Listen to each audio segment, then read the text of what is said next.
Strom ist mit der Hafenkarte. Wir haben 5 Euro verbraucht, hätten eigentlich 6 gebraucht. Aber gut, heute Morgen war der Strom weg. Haben wir optimalen Stromverbrauch. Nichts verschenkt. Genau. Jetzt kannst du auch diese komische Leiter schon mal mit hoch machen. Weil ich komme da nicht dran, die hochzumachen.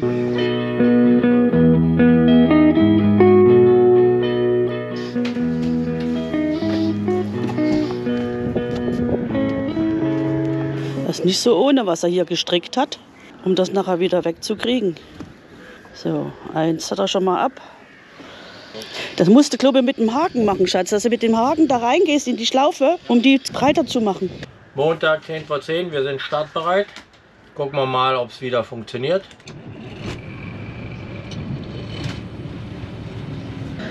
Die Crew von der Merlon ist auch schon bereit. Dann können wir die nächsten Leinen alle losmachen. Der Jürgen hat da hinten ein bisschen was gestrickt. Jetzt muss man natürlich gucken, dass man das auch wieder rauskriegt. Die Leine hoch. Ja, dem Paula sind wir vorbei. Und jetzt verlassen wir Jore. Frank und Claudia sind auch schon in den Startlöchern, haben schon gewendet. Wirklich leer geworden, der Hafen. Ich hoffe, dass bei der Tour jetzt immer so ist, dass wir nicht so ein Gewühle kriegen. Und Pfingsten wird noch mal spannend. Mit dem Wetter haben wir noch Glück. Es ist heute noch Sonne, Sonne-Wolken-Mix. Gegen Nachmittag soll es etwas auffrischen und etwas mehr Wind kommen. Aber wir lassen uns mal überraschen. Ja, Jore ist jetzt schon ziemlich leer. Am Wochenende ist es hier immer schön voll. Aber wochentags im Juli kann man immer noch Plätzchen bekommen. Da kommt Frank auch schon. Den lassen wir vorbei. Und reihen uns dann da hinten ein.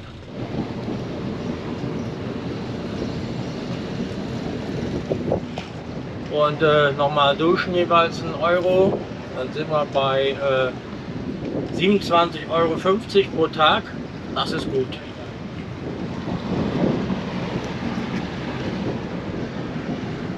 Und da vorne steht schon Michael und Andrea und Diego. Die werden uns auch nachher noch folgen. Bis später, ne? Ja. Und habt ihr den Kapitän erreicht? Machen wir gleich.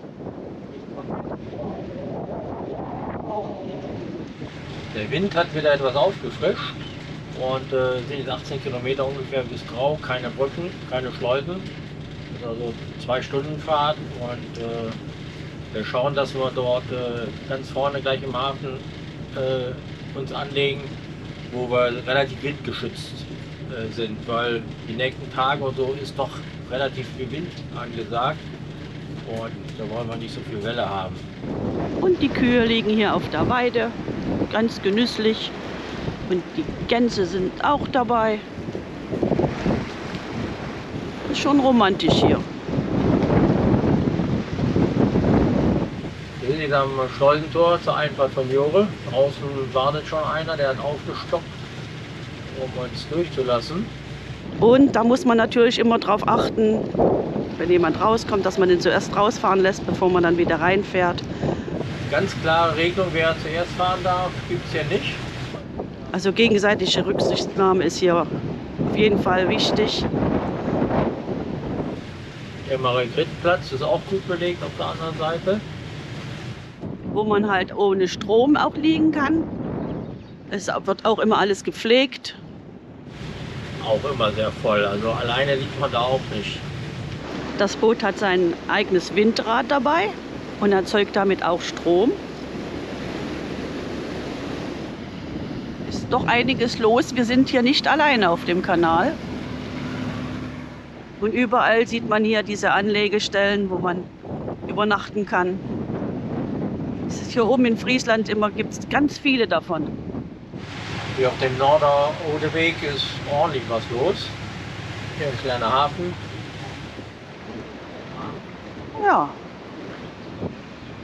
Kann man sogar was essen. Romantische kleine Fleckchen hier. Da passt so 2, 3 Boote dran. Da hinten ist dann schon wieder der nächste kleine Rastplatz. So, wir fahren jetzt hier über den See. Wir gehen jetzt Steuerbord. bis Neckarmeer und dann sind wir wieder auf dem Prinzess-Margret-Kanal. Weiter geht unsere Fahrt auf den Prinz-Margret-Kanal. Ganz wichtig, die beiden Tonnen hier zeigen eine Gefahrenstelle, die relativ flach ist. Man sollte also die von außen hier umfahren und nicht hier mittendurch.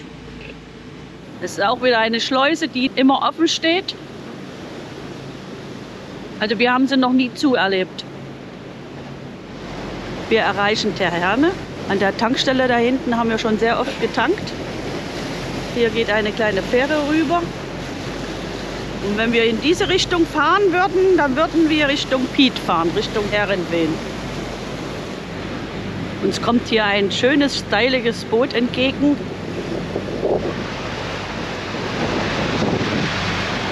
Das ist schon schick. Brücke zeigt 7,15. Das sind 5 cm weniger als in der Karte. Es zeigt, dass die in Friesland hier den Wasserstand höher gemacht haben, um 5 cm. Jetzt sind wir an der Sportburg drauf und die geht gerade auf. Für uns müsste sie nicht aufmachen, aber da ist ein Segler, der möchte ja auch durch. Wir wären auch so durchgekommen. Das sieht schon beeindruckend aus.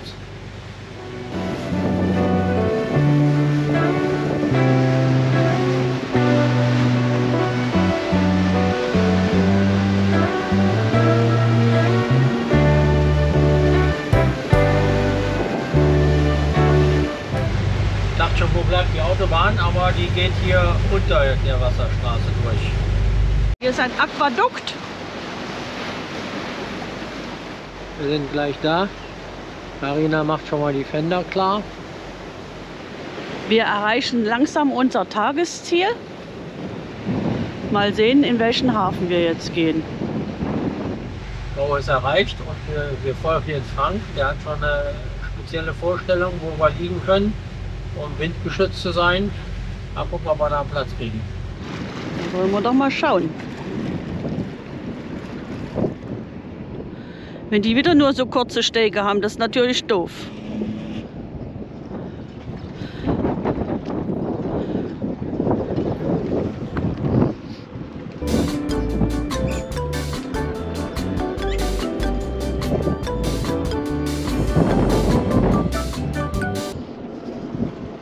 Jetzt sind wir hier gut in Grau angekommen und ich krieg direkt zu hören, Marina schmeißt die Leine rüber. Einer unserer Follower hat uns natürlich gleich angenommen. Das war natürlich nett.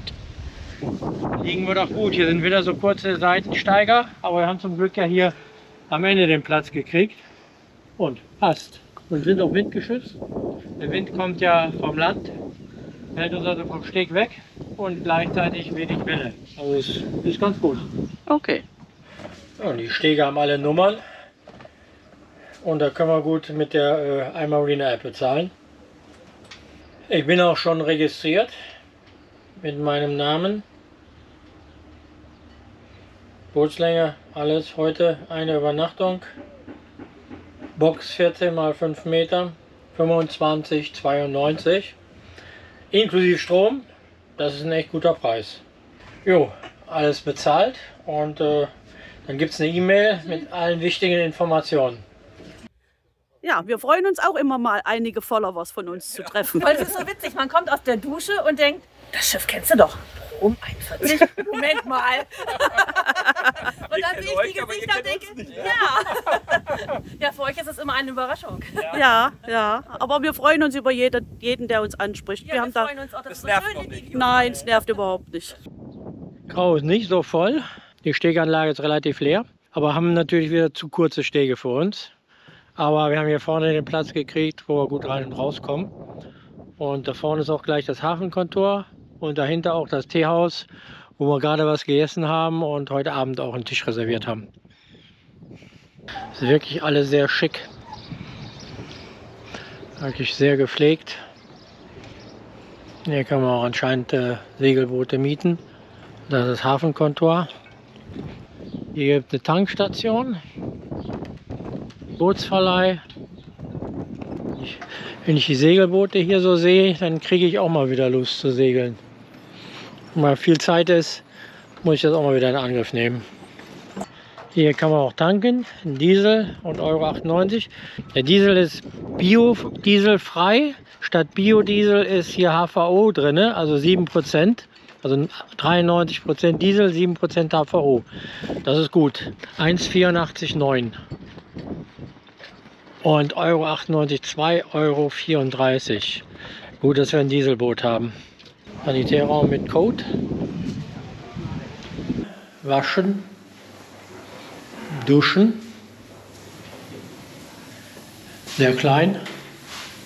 Ohne Einstellung. Sehr schmal. Es gibt 4 Minuten pro Knopfdruck. Kostet also nichts extra. Ja, kann man duschen, kein Problem. Nochmal waschen. Toiletten auf der anderen Seite.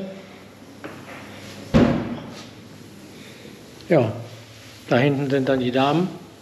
Hier gibt es sogar noch eine Familienkabine. Gleichzeitig Behinderten-WC. Ja, insgesamt ordentlich, aber nicht riesig. Wenn der Hafen richtig voll ist, möchte ich nie wissen, was hier los ist. Na Jürgen, jede freie Minute wird geputzt, poliert. Ja, bei der Größe vom Boot, da braucht man auch viel Zeit zum Polieren. Aufgrund des späten Saisonstarts sind wir nicht dazu gekommen, das Boot richtig sauber zu machen. Ah, du machst das so richtig gut. Grohe besteht im Grunde nur aus Hafen. Der Passantenhafen hier mit dem Teehaus. Und auf der anderen Seite haben wir direktes Wohngebiet. Wir gehen jetzt mal in die Stadt. Olli von Skipper & Co. hat uns den Laden hier empfohlen, aber der hat montags zu.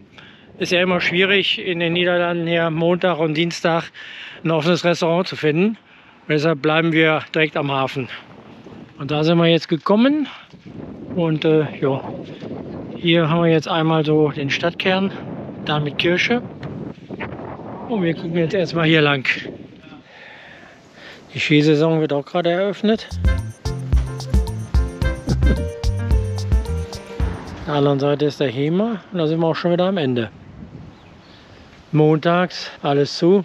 Leider auch der Eissalon, der macht sogar erst Mittwoch auf. Hier ist das Hotel mit Steg. Da hätten wir auch liegen können, allerdings war uns das zu windig hier. Wir liegen dort, wo wir jetzt sind, im Passantenhafen, doch etwas windgeschützter. Ja, und hier liegt auch eine englische Brom.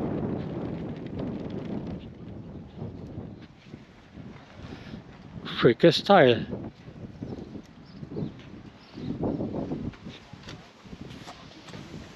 Hier ist noch auch ein windgeschützter Hafen, aber hier dürfen nur Schiffe bis 12 Meter rein.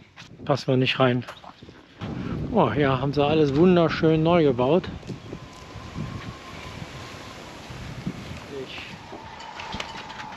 Oh, guck mal, wie niedlich.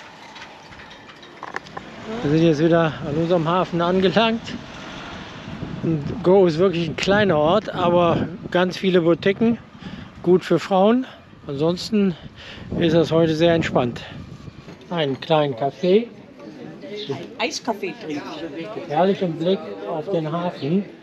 Das ist wirklich ein toller Fleck hier. Oma geworden. Der Frechtags, du. Am Anfang, hier wo man vom Prinz-Margit-Kanal reinkommt, ist das Segelzentrum. Und hier gibt es auch eine Bar. Ja, auch so eine Art Restaurant. Also sieht nicht schlecht aus, mit Terrasse auf der Rückseite auch. Und hier können noch ganz große Schiffe liegen. Hier liegen ja da hinten.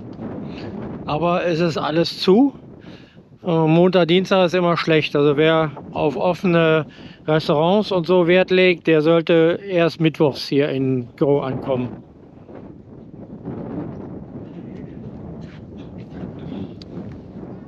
Kleines Schwimmbad.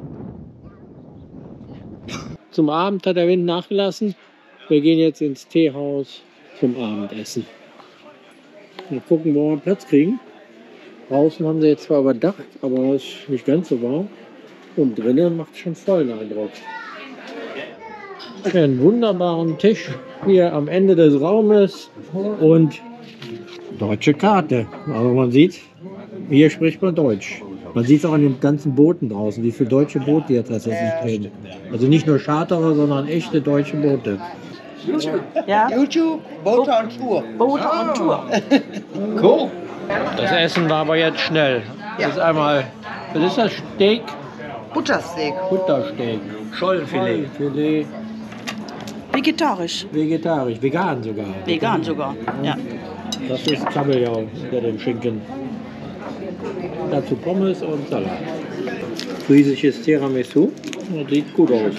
Ja. Das sieht richtig gut aus. Ja. Und dann nochmal Eiskaffee. Schokolade und Eiskaffee, Karamell. Und ich habe Einen einfachen, doppelten Espresso.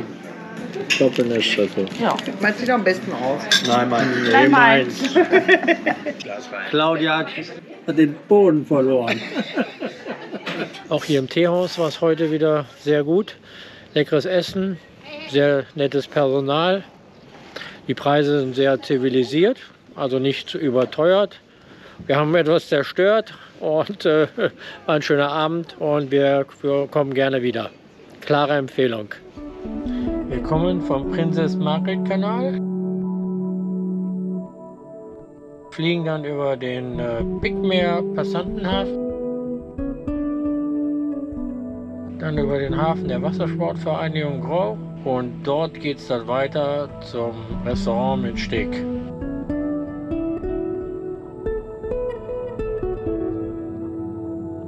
Dort muss man dann reinfahren bis ganz weit durch.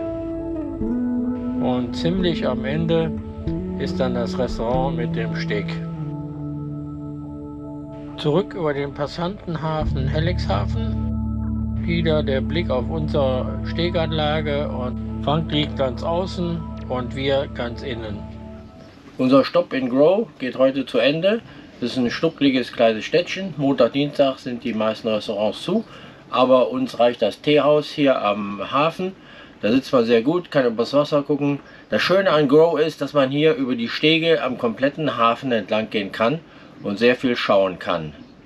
Ansonsten war das ein sehr schöner, entspannter Tag und wir fahren jetzt weiter und zwar zu den 4 Elementen.